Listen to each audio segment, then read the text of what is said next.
Hello, my early elf friends. Welcome. Today I'm going to be showing you all how to make your own salt dough clay.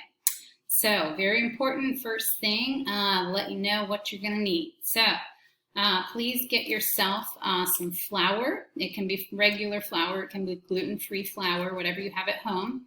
Some flour. You're going to need some salt, and you're going to need some water. Those are our main ingredients that we will use.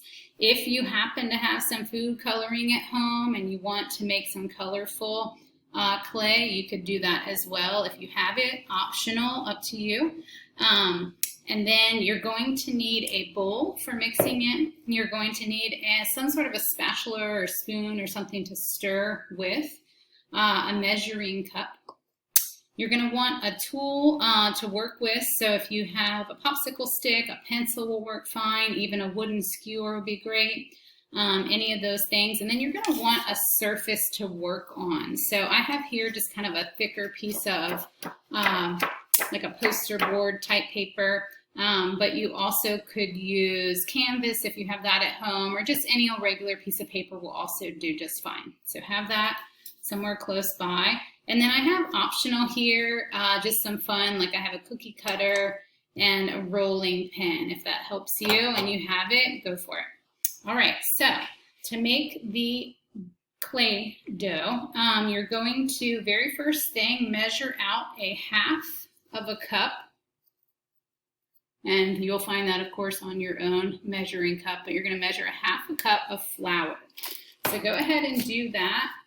Get that flour in, measure it out, and you're going to pour it into your bowl. I've already got mine in my bowl here, but measure out a 1/2 cup of flour and place that in the bowl. All right, after you've done that, you're going to add a 1/4 cup of water. So I'm going to take the water that I have here, measure out to that 1/4 cup, and pour that into my bowl. Okay, after I've done that, I'm going to do the same thing with my salt, a 1/4 cup of salt. You actually might want to do this before you do the water, because then all that salt isn't going to stick to the bottom. But here we are. I've got my 1/4 cup of salt, and I'm going to pour that into my bowl. And as much as I can in there, take my spatula, help me out. All right. So get that salt in there. Once you've got all 3 of those ingredients, you're ready to start mixing. So I'm just going to start mixing it up.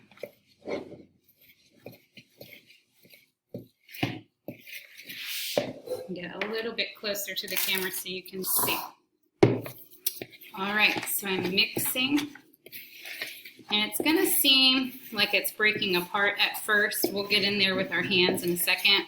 But do your best to see if you can kind of get those ingredients mixed together with your spatula first. Okay? Once you've done that, you can go ahead, come in with your hands, and start just kind of pressing that dough together with your hands. If it feels like it needs maybe just a drop more water, just add a splash more. You don't want to add too much more, but a splash more will do. Okay. So, once we kind of have it all formed, you're going to just knead it just like you would if you were making a loaf of bread. Okay, kneading it back and forth. And then again, if it starts to feel a little bit too sticky, okay, whenever things are too sticky, just grab a little bit more flour and add it in. Okay, if things feel too dry, add a drop of water. Okay, so we want to get a nice dough ball made. And this is starting to feel great. I might add a little more flour. Okay, perfect. All right, you're going to want to add a little more flour down to your working surface, just to help that clay from sticking to the bowl. All right, I'm going to set my bowl aside. And in that piece of mixing there in your bowl and you wanted your clay to be colored, all you would have done is taken a little bit of food coloring, dropped that in the bowl with the clay and mixed it around really well until you get that nice color that you're looking for. Okay.